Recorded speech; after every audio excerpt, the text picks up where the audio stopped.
in the spirit of play, I've been taking notes. Today, I was really struck, Ravi, by the clarity of your vision and your capacity of communication for something that's very difficult to sometimes communicate.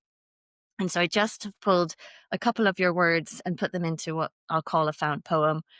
Football, music, Legos, gender, successful people, problem solving, nourish them. 100 connected minds for human flourishing. Good morning, good afternoon, good evening from wherever you might be watching or listening to us today. This is the 100 Connected podcast, and I'm Hanneke, welcoming you to our conversation today. Before we introduce our guests, I would love to introduce you to my co-hosts and friends from the 100 Connected community. As always, the beautiful Alex Shapero in Helsinki. Good morning, good afternoon, good evening. And Alex is joining us from the 100 team and looks after this podcast and much, much more. And then, of course, my gorgeous friend, Lindsay, who is joining us from Hope, Maine, USA. Hi, Lindsay. Good morning from snowy Maine. And I represent Buzz Kids from Johannesburg, South Africa, learn through play, through the arts. And Lindsay is with Sweet Tree. Today, we are so excited to be joined by the beautiful Ravi Sonnad. Ravi is a global thinker who walked away from 25 years of a corporate career with the aim to pursue an incredible, bold idea that every child, no matter their circumstances, can grow into a leader when they are given the right opportunities. Ravi founded Enabling Leadership to make this belief real, using the power of football, music, and creative play to help children build confidence, collaboration, resilience, and agency. His flagship program, EL Play, is now one of the world's largest mixed gender football initiatives. And it's redefining what leadership education can look like for underserved communities across Asia and Africa. He's not just running these programs, he's reimagining childhood, and he's inspiring a global movement that aligns deeply with our mission here at 100 Connected. We're so happy to have you with us today, Ravi. Thank you for being with us. And we'd like to just start off by asking you to tell us, just in your own words, what your program really does on the ground, in detail, in practice. What led you to this beautiful work that you do, Ravi? Great. Well, first of all, thank you very much. And hello, everyone who's listening to this podcast. And thank you very much for having me on here. I'm honored to be part of this group and lovely chatting with you all. Let me start with the why first, Hanneke, because that might lead us into how the program is actually structured in order to solve the why problem, if you will. So I've talked to a lot of different people who would say that they are successful in their own words, whether they are business leaders or academicians, artists. In their own field, they are very, very successful. And I've always asked the question, well, what has made you successful? There's been nobody, absolutely nobody, who has said, I am very smart and intelligent and I went to the best university and therefore I would naturally do well. There's nobody who said that.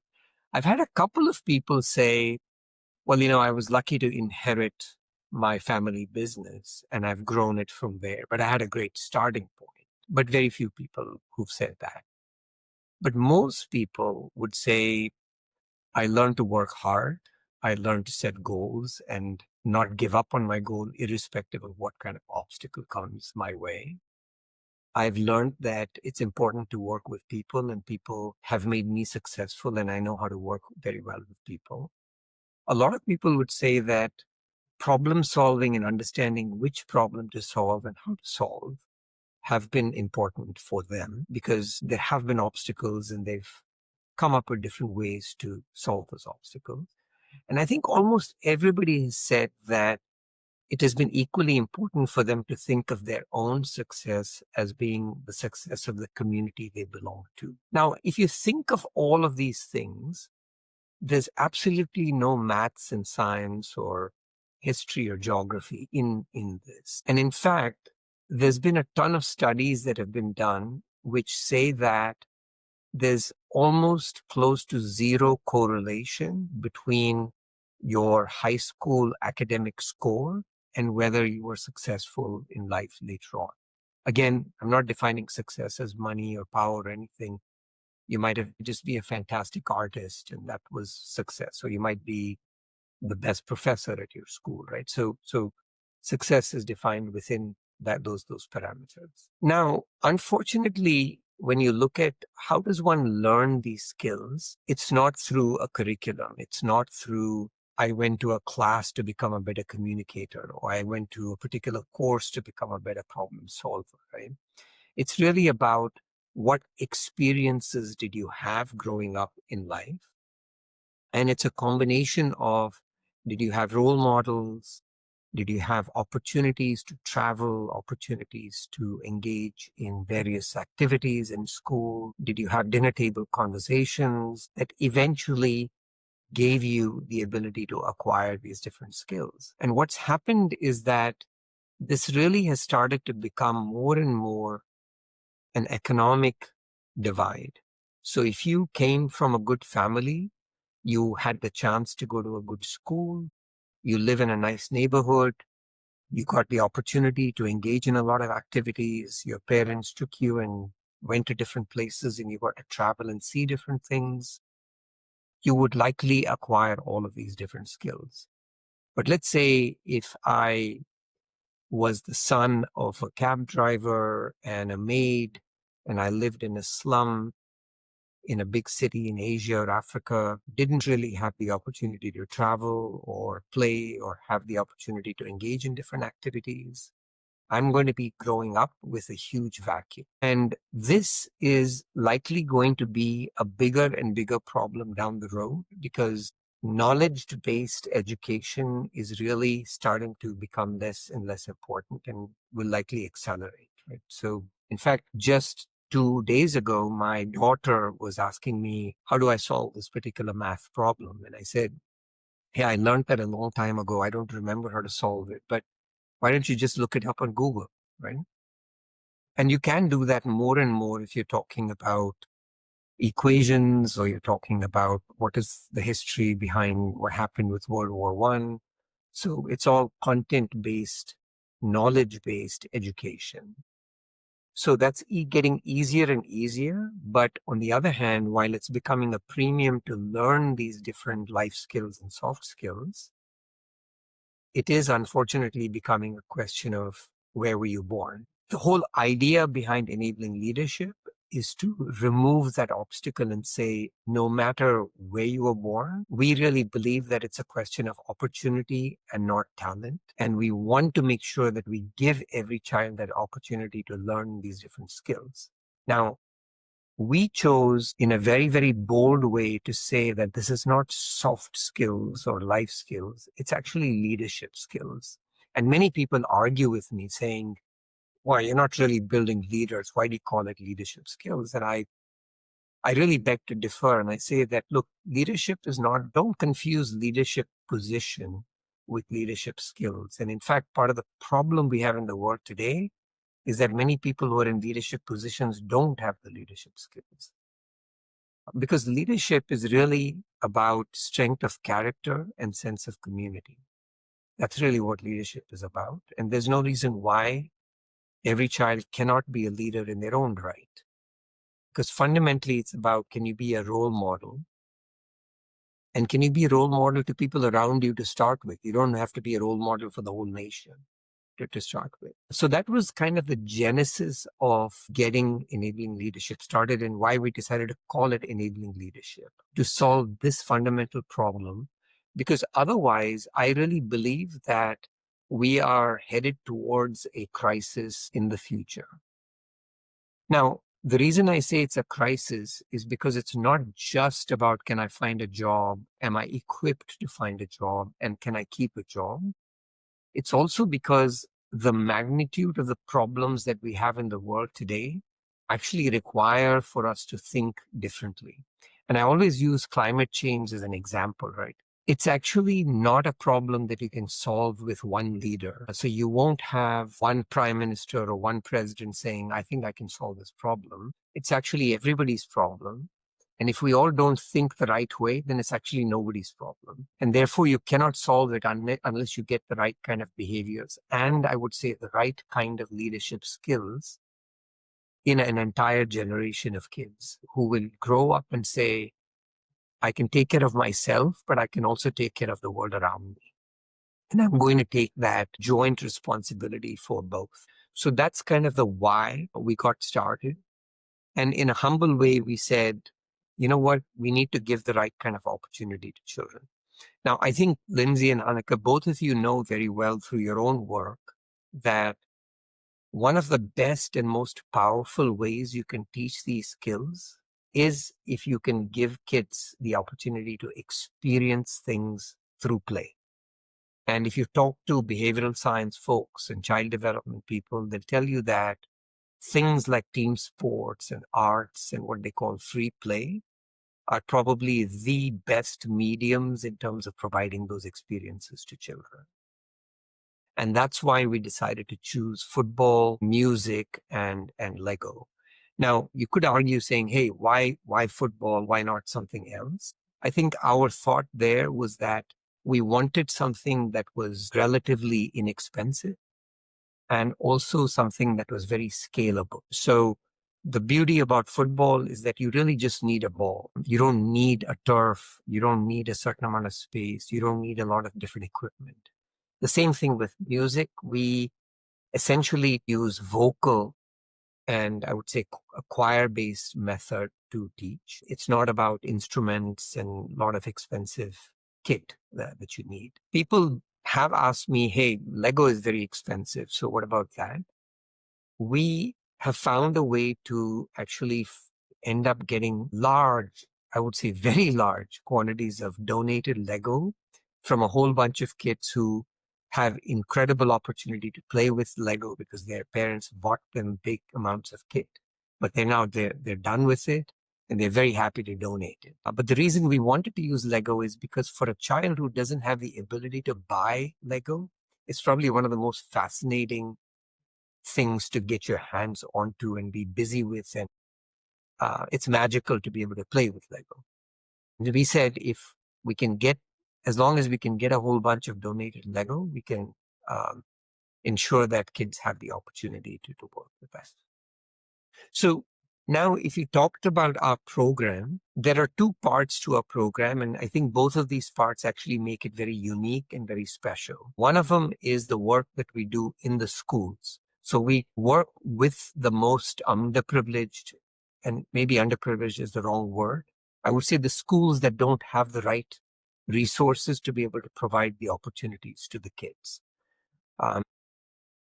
In countries like India, Cambodia, and Kenya, which are the three different countries that we have our presence in today, if you work in the public schools, they tend to be the most under-resourced schools. So we don't have to ask the kids and their parents what their background is, because these schools end up being schools that their parents send their kids to because they're free. And if you can, in these countries, afford to send your child to even what they call a low-income private school, then you would do that, or you would prefer to do that compared to sending them to the public school. So if we work within the public school system, we automatically reach those kids who need our help the most.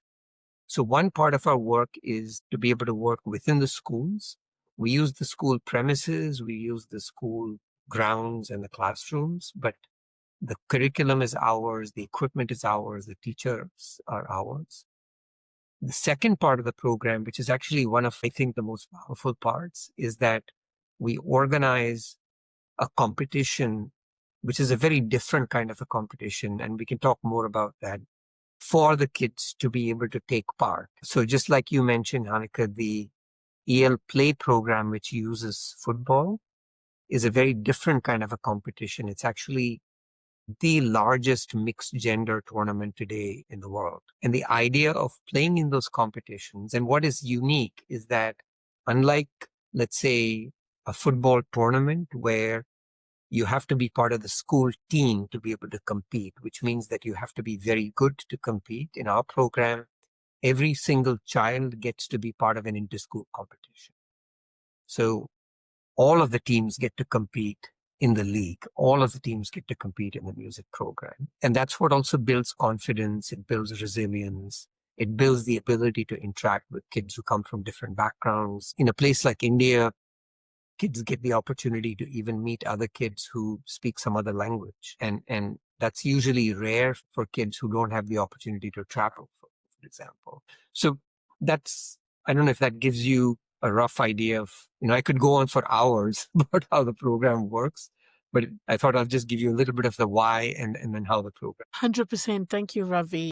So much of what you said around your why resonates on such a deep level with me personally, and I know will with Lindsay and Alex too. You've said so many fascinating things that I want to jump deep into. I want to know, how do you deploy across all these countries? How do you look at that? But before I come with all my questions, Lindsay, I want to pass to you first. Gosh, Ravi.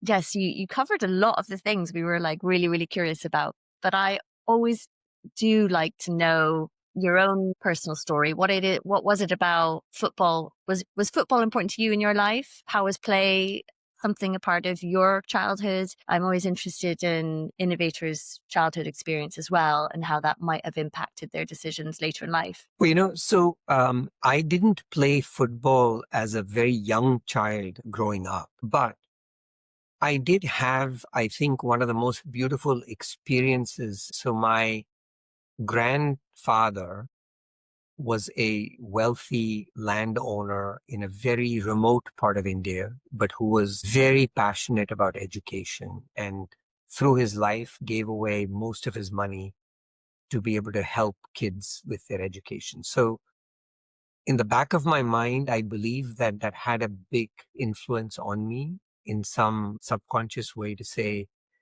that this idea that you can give opportunities to children who don't have the opportunities matters a lot. And it is really the ticket to what can look like a different future for children. But because of my having spent almost all of my summers in the village that my grandfather was in, I got to just play with village kids on the streets. And it was with twigs and sticks and rocks, and we were just creating stuff and imagining stuff all the time. And we did end up with a small little rubber ball that we used to throw around and kick around, but we literally invented our own games. And so this idea that play really allows you to be in touch with yourself, with nature, be creative, and be able to really form some really strong bonds with other kids that you're playing with, had, I think, a very large influence on understanding in a very powerful way why it's important. I used to play basketball, so you could make the argument that it's as powerful of a team sport as football. But if you wanted to get thousands and thousands of kids to play basketball, you would need a lot of equipment and a very good court. So the whole point about football was that, and now I love watching football, but I think I'm one of these people who has two left legs. So I'm not sure I would be very good on a team. Are there ways that you keep play alive in your life now as an adult? So I do two things which I feel help me a lot. One is that I'm a passionate runner, and running can be a very solo sport. I like it because it gives me the ability to think when I'm going on my own runs. But I like to be able to go and run with youngsters. So, for example, at Enabling Leadership, I think there are at least about half a dozen people who run. And every time I'm traveling, we make it a point to try and run together. So it gives me a lot of very good ideas while we're working together. While we're running together. The part about play is that I have always tended to look at problems from an angle of, can it be fun to try and solve this problem? So I'm not sure I would be a great example of someone who's always playing a team sport to be able to say, yes, I can live by that example of team sport. But I think if you talk to my kids, they'll say that you are never serious about anything. You're constantly making fun of everything. If you talk to a lot of the kids that we work with, they always say that when I'm in the classroom, there's a lot of playing around that I'm triggering. And it's really about having fun with asking questions that are actually important questions, but trying to do it in a very playful way rather than saying, how could you solve this problem in this particular way? And let's be analytical about it. No, let's be creative about it. Okay, can I dare to ask a little bit of a playful question? Because sometimes I have to say we get a little bit too serious on the Connected podcast. And Ravi, I think you're up for this one. Alex and Hanneke, will you play with me just a little bit? Definitely, let's go. See, since you're a problem solver, I think you can do this one. I asked the kids, we were starting a unit on birds and researching because we're an inquiry-based school. And I said to them, I want you to think, if you were a duck, would you prefer walking, swimming, or flying? Now I want you to argue that point and play with this. So that's my question for you today. What are you going to pick? If you're the duck, put yourself in that role and play with that for a little bit. So I would prefer to be in the water. And I'll tell you why I'm saying that, because I think that there's a whole nother world that you can discover if you have the ability to actually swim. A lot of people don't have that opportunity. They don't have the ability to be near water. So I think, get to experience something very unique and very different if you have the ability to be on water and swim like a I've got to agree with Ravi, and I'm going to pop in right now, but for very different reasons. If you've ever seen a video of ducks swimming, right, they're calm on the surface, but then underneath, their feet are going like crazy. And it reminds me of my favorite part of being on a bicycle, right? There's so much freedom when you're on a bike, but when you're going downhill, and you can just spin your pedals freely backwards. For me, that is just such a joyful feeling.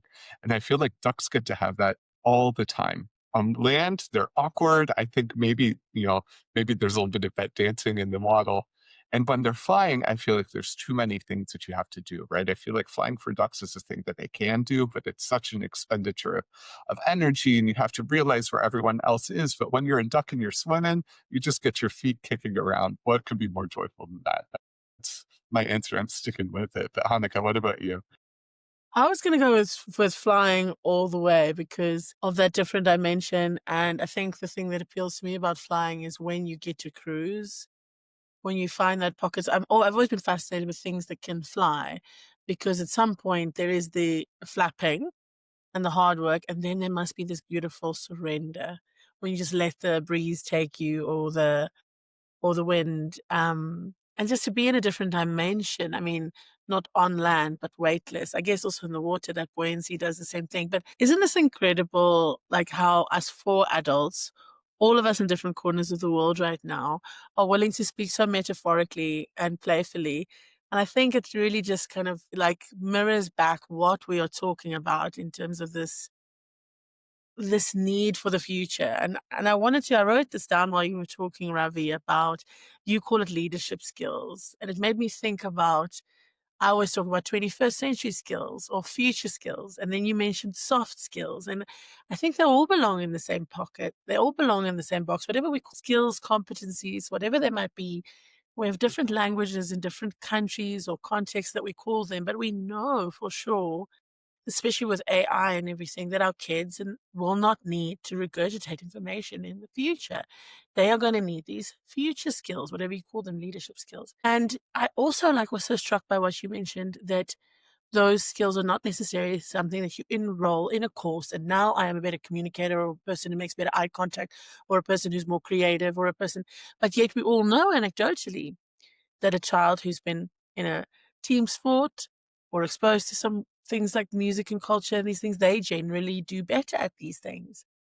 So may I just say, I'm so honored to talk to you today, because this is my life's work that I see sort of reflected and mirrored in what you do. My share here is that I went to drama school because I thought I was going to be an actor. And I came out and I thought, well, what I learned at drama school, training at university to be an actor, was such a life skills development. I taught me everything I needed to know about me because I got to be playful and silly and character. And suddenly I was a better entrepreneur and probably a better leader. So I built this creative arts thing that's supposed to be that program that does this for children. So I am just absolutely fascinated at how you managed to do this over Cambodia, Kenya, India, and further afield. How are you managing? Are you working in partnerships? How are you managing quality? What is the numbers of, the foot soldiers out there working with the children? Talk to us a little bit about this, just to help the rest of us, like myself and many people listening to this, in our own little bubbles, trying to affect change in the world. How are you managing it? And thank you for doing it. No, great points. Like, I mean, I couldn't agree with you more. But I think the question that you're asking is a lot about the implementation and what's happening on the ground, right? So I think the one thing that I did want to just cover, if I can take 2 minutes on that before coming to your question. Please. One of the things that is very unique about our program is that it is very focused on gender.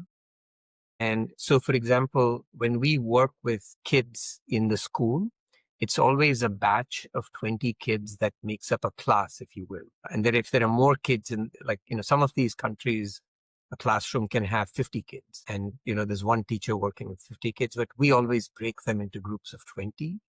And we make it a point to have 10 girls and 10 boys. And the mixed gender football tournament is actually a 6-a-side match. And there's 3 girls and 3 boys on each team playing against another team that's 3 girls and 3 boys. Now, even the best run mixed gender programs, mixed gender tournaments, they usually stop by around 12 years of age. Whereas our program continues being mixed gender all the way until 15 years of age.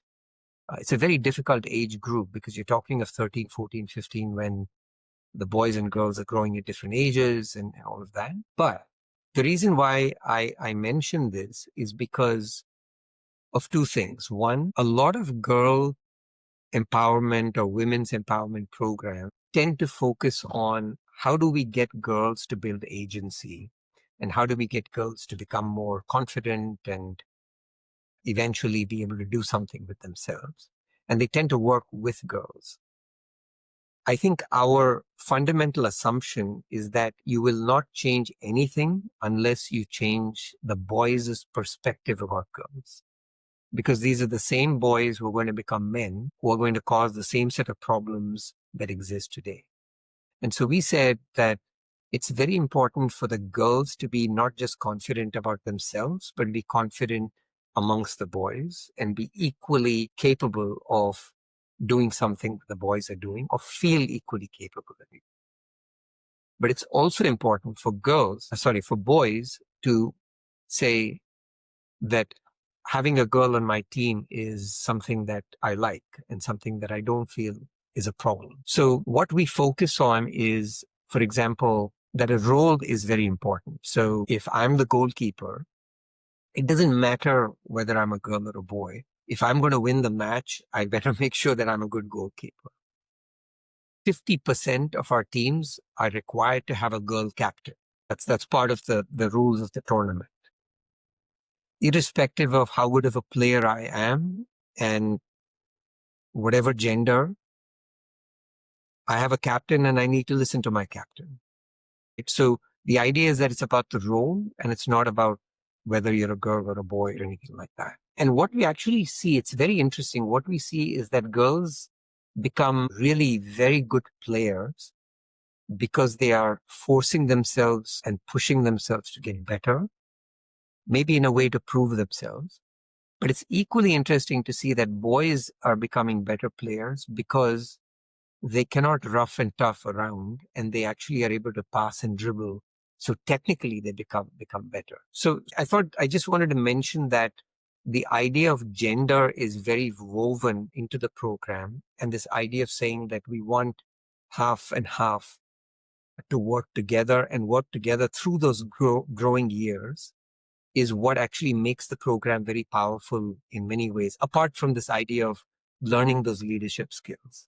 Ravi, So, I just want to say thank yeah. you. And I'm just so glad to hear the clarity within how you're describing that gender equality. And as somebody who went to an all girls school throughout her education, and then I've always firmly believed exactly what you're saying is that it doesn't help us in any way to continue to segregate through gender. I mean, it's another form of segregation that just continues to perpetuate biases and stereotypes. So I love that you're using the game and playing with rules, you're creating. It's fabulous because if you told a kid, you can't do this in a different setting, I could imagine they would lean back on their stereotype or bias, right? But within the context of what you're doing, you're really addressing such big issues through the act of play. And they have the framework to do this very important work. So thank you. There's one, to me, this story has just stuck so deeply in my head. I was visiting a school just outside of what is the biggest slum in Mumbai. And the school is just located on the fringes of that. And the school has a very large Muslim community. And we had to do some work to get the boys and girls I'd say we had to do a lot of work with the parents to be okay with the boys and girls playing. But I asked the school principal, I said, do you think this is working? And do you think it's something that's very useful? And she said, let me tell you something that happened just 2 weeks ago. Right? This was when I was visiting the school. And she said, and mind you, in a lot of these communities, when you are going through your periods, it's actually considered to be a bad omen. It's considered to be, you need to be at home. You cannot be playing. It's not the idea that it's a natural biological phenomenon it's not quite taught that way for a lot of kids. I'm not talking about school. I'm talking about how it's treated in the communities, right? So she said, let me give you this example to tell you what your program is doing for us. In one of my classes 2 weeks ago, there was a boy sitting 2 benches away behind this girl, and he saw the color red on her uniform, and he went down to the school office to get a pad for her, went up to the teacher and said, just excuse me, I need to give something to this girl, and actually handed that pad over to that girl. So if you kind of look at the background setting of what menstruation is, how it's looked at, and how negative of a view the community has compared to this particular example, it tells you a lot about what the mixed gender idea and the idea of respecting the fact that you're just another human being makes to kids. And hopefully, at least my hope, is that when these kids grow up, they are going to have a different set of values when it comes to gender. But I thought I'll just give you that example of, I think, what's possible if you can approach this in the right way. Sorry, Hanneke, I think I'm going to go back to the question that you were, because we've drifted off a little bit. I think I make this comment a lot with people about what's unique about what we're doing. So if I was in a classroom that had a teacher who was a Montessori educated teacher, who had 15 years of experience and was just really passionate about working with kids, I think I'd be in great shape. I'd just be in very good hands. The problem is that there's very few of those people around in the world. It's a very, very scarce resource. I mean, I'd say teachers are a scarce resource. Really, really good teachers are an even scarcer resource, right? So what we've tried to do is to see if we can almost remove the idea that experience matters. And I'm not saying that in a trivial way. So the analogy that I give people is that the mark of a very well-written recipe is that even if I've never ever cooked in my life, if I can follow that recipe to the T, I should be able to get a good dish. Now, if I'm a great cook, I can innovate and make that dish even better. But at a baseline, if I can follow the recipe at a level of detail, I should be able to get to that good dish, right? So that's kind of what we've tried to do. So the program has 48 90-minute sessions through the whole school year. So every child goes through twice a week, 90-minute sessions, and roughly right about 48 sessions over a 6-year period from grade 4 all the way to grade 9. And so our program has, whatever that math is, 48 times 6 years, very, very detailed lesson plans where I could take it, even if I've never ever taught before, and follow step 1, step 2. There's videos, there's visuals, how to set the classroom up. About half an hour of the 90 minutes is actually a debrief and reflection. And there's even detailed questions related to what's being taught. So for example, let's say we're learning how to pass the ball.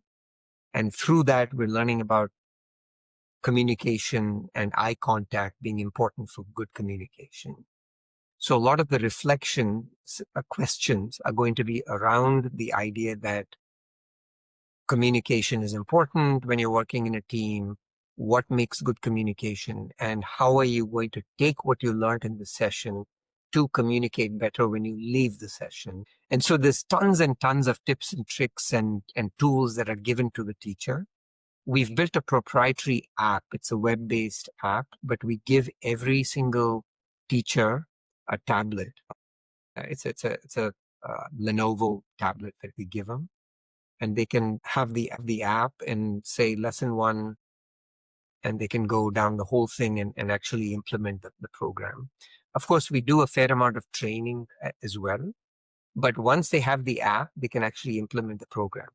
The one thing that we have done, which I think will continue to be a difficult part of how to scale the program, because I think my idea has always been that if you're going to try to solve this leadership skills gap problem, that you have to do it at a generational level. You cannot say, hey, I'm going to work with 10 kids and solve the problem. We really need to bring it to millions of kids. And therefore trying to make it as cookie cutter and as standard as possible.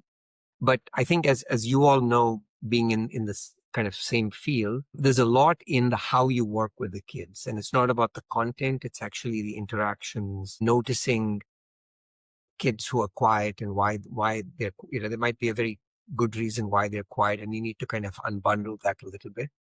So we've invested a lot in mentors, but we require only one mentor per site because they go visit the sessions at random and they sit and observe the sessions and give a lot of feedback to the teachers.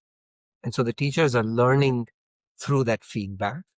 And once a month, we call them learning circles. So all the teachers get together, and again, that mentor is facilitating a best practices session.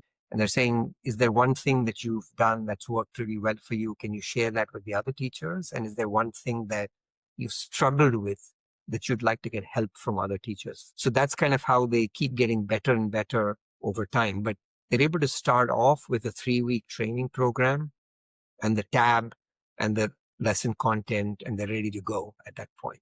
Now, I think the one thing that a lot of people disagree with me on, Hanneke, is that we have chosen to implement the program directly with our own teachers. And we have actually hired youth from the same community that the kids come from. So we don't have experienced teachers. So people like you and I are not the ones who are actually going and teaching the sessions. It's usually someone who could be the kids' neighbors and have grown up in the exact same setting. And our belief is that proximate role models is probably one of the most important things and a very necessary thing for the kids. So if I were to go in and say, you can be like me, yes, that might be very inspiring, but it's also a couple of steps removed for the children to imagine what that could look like. But it's very easy for them to imagine, this person is my teacher. I really respect this person. I could be like this person because I've kind of grown up in the same environment. And we have really stayed away from saying, here's the content to the public school teachers and said, we'll train you and you manage it. Because we've somehow felt that we will have more control over the quality of the sessions if it's our own staff. And if the staff are people that the kids can relate with and the kids as parents can relate with, then it can be very powerful. So today we work with about 10,000 kids in total, and we have about 200 people who work with us across all of these countries. So yes, there are complexities in terms of managing a large organization, but we think that we are getting better outcomes through this model. Now, ultimately, can we hand this off to the government and let the public schools actually run it? That's what I think. I tell people that, in a way, if we didn't need to exist, then we know that we solved the problem. I don't think you're unique at all in terms of that in the world, in the for-profit, non-profit scaling conversation that I think a lot of people struggle with. We do a bit of both, where we have a program that we give to the public school teacher or to the lower cost private school teacher. And my preference is the model that you've described, which we also do, that we find local young people and upskill them to deliver the program. And when you're doing that, it's a slightly more expensive intervention, I imagine. But in our case, we are then also finding youth unemployment is being addressed. So what it sounds to me like you're also doing is intervention at a community level, because now someone is also gaining employment, which then benefits the family, the community around them. So it's super inspiring. But I'm sure that you get great funding to allow you to able to do this as an organization. And it's a space that, again, is difficult to get funded for: the arts, play, sports. So as my final question, and I'm sure that my friends here have a lot more to also say, give us just a top quick tip. How do we break those barriers of access to funding? In my case, and in many people listening, we're working in the nonprofit space as well. What have you found is successful? Is there any secrets you can share? So I'll start, Hanneke, by saying that I don't think we've cracked the code on this by any means, and it continues to be the biggest obstacle. In fact, if you had told me 5 years ago that somebody was ready to give you a couple of $1 million, can you go reach more kids? I would have said, no, we're not ready. Today, I think funding is actually the bigger obstacle, because as an organization, I think we've built a lot of the scalable models. There are two problems with this. One is that the institutional and corporate funding is very geared towards things that have very measurable metrics. And unfortunately, with what we are doing and what you all are doing, which is play-based learning and actually teaching, what people call soft skills, I hate that word, leadership skills, it's hard to measure. So I had this argument with the head of a CSR department at a big bank, because he kept saying, well, how do you measure this stuff? How do you measure this stuff? And I said, okay, tell me this. How much money have you spent on team building workshops in your company in the last year? And he said, I don't know. And I was just so upset at that point. I said, well, you should know. But then, I said, have you spent money on team building workshops? And he said, yeah, we have. So I said, okay, well, can you tell me, is there a metric for how much teamwork has improved in your company as a result of that? And he says, no, for us, it's about profitability, and we have become more profitable. And so I think we're doing well. I said, no, can you give me correlation that says that the team building workshops have been responsible for improving your profits? And he was silent, on that, right? So the problem is that, people have this, when I say people, the people who are in the corporate space and in the institutional giving space, they somehow have the sense that hard metrics are very, very important. And I think that's usually, I can say, hey, I have delivered so many eyeglasses, or I've installed so many computers, or whatever. But in very large swaths of the nonprofit world, you actually cannot measure things. And I think in the space that we are in, it's very hard to measure. And that makes it very difficult to get people to be convinced to give you money.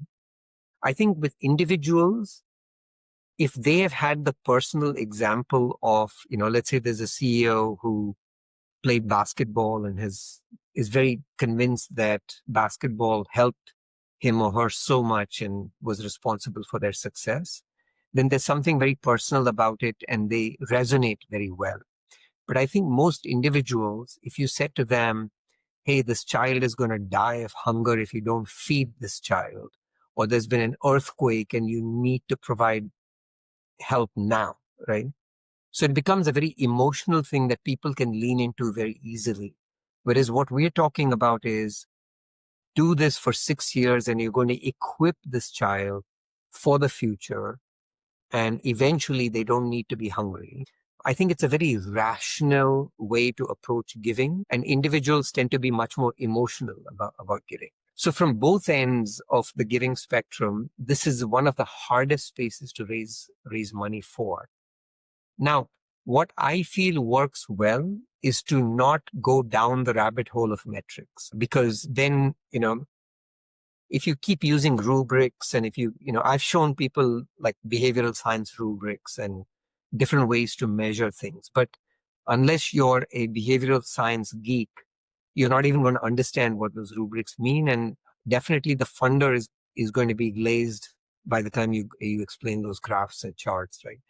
But if you can tell stories, if you can really tell stories, and if you can show that these stories can be multiplied, then you're going to get to a different place. So if I can maybe just spend a minute talking about one story, which to me was I was literally crying by the time, I went through this whole thing. So there was this one fairly remote village where we had the toughest time convincing parents to get girls to not allow them to play with boys, but just play.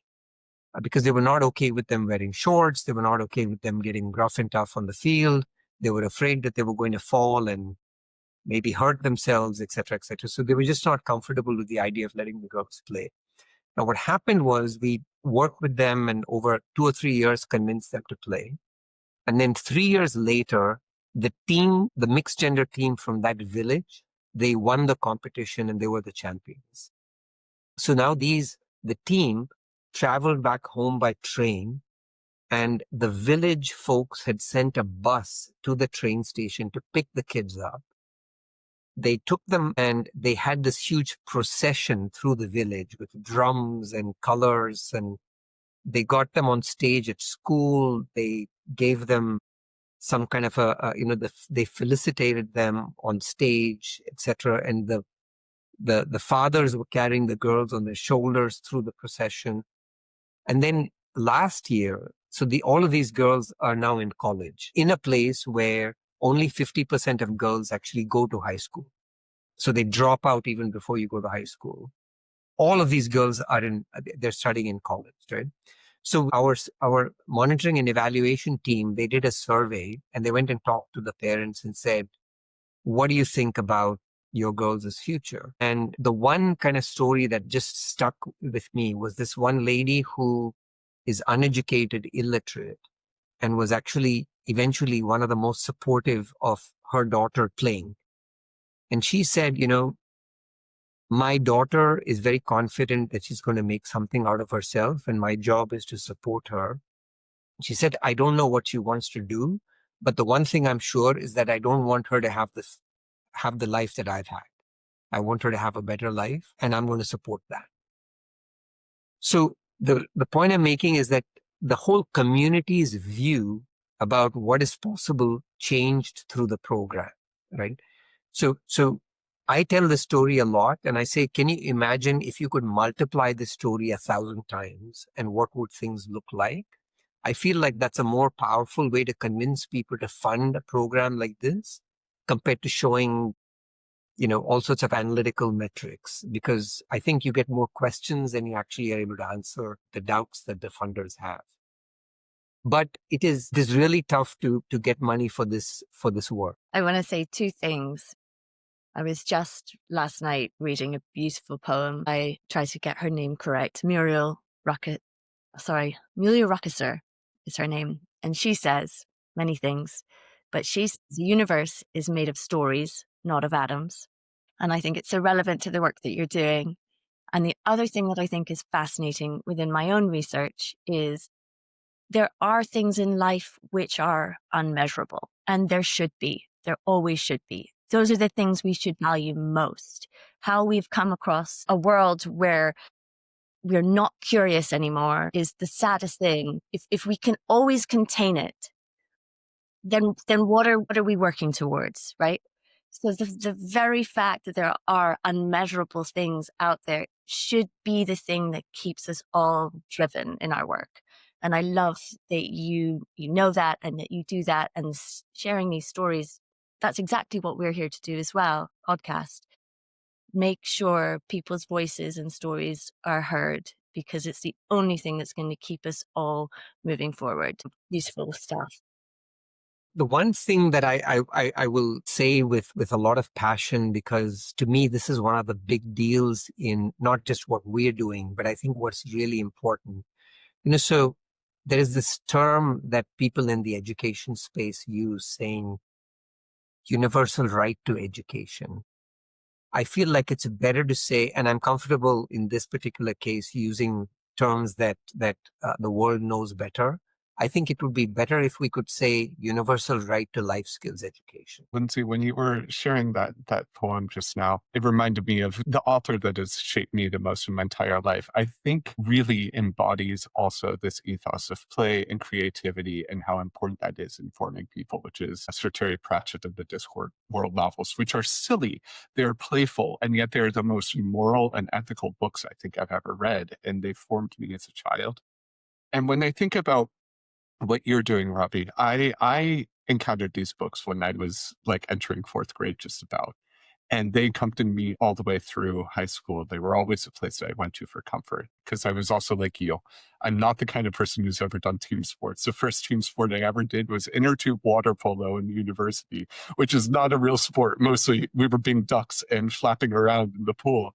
But what instead I had was a playful outlook, a creative outlook, just like what you talk about when you're in the classroom and when you're in the field with these young people, that this ability to be playful and to be compassionate above anything else is such an incredible gift that you're packaging for these young people as they're entering into the most tumultuous time that they've ever had in their lives, right? Puberty is terrible. I don't know how this system works, but middle school in the United States is known as, to use a terrible metaphor, a battlefield. And when I was teaching high schoolers, they come out of this, and these kids have so few ideas of who they are anymore.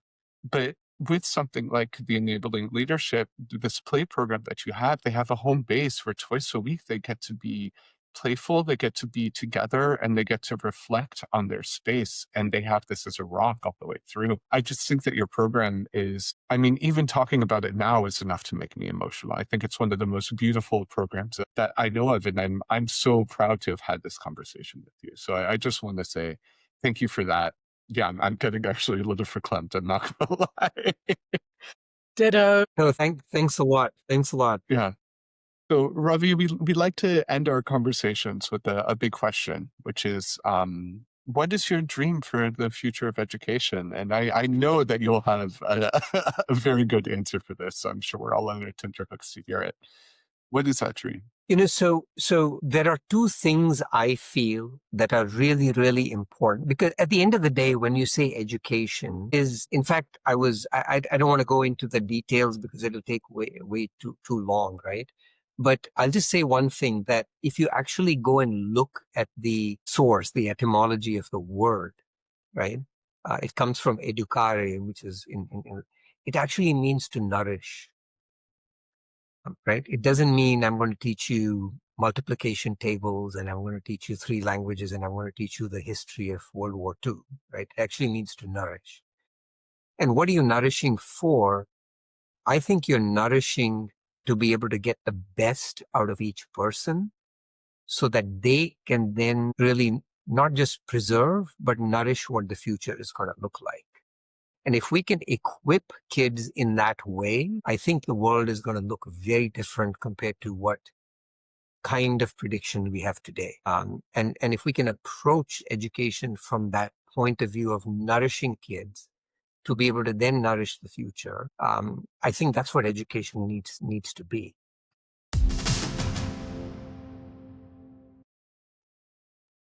The 100 Connected podcast is a creation of the Connection Committee. Netitachaf, Sherelle Troopers, Hanneke Mackie, and Lindsay Stewart, and is produced by 100 and edited by me, Alex Shapero. Learn more about 100, its innovations, and our community by visiting our website at 100.org.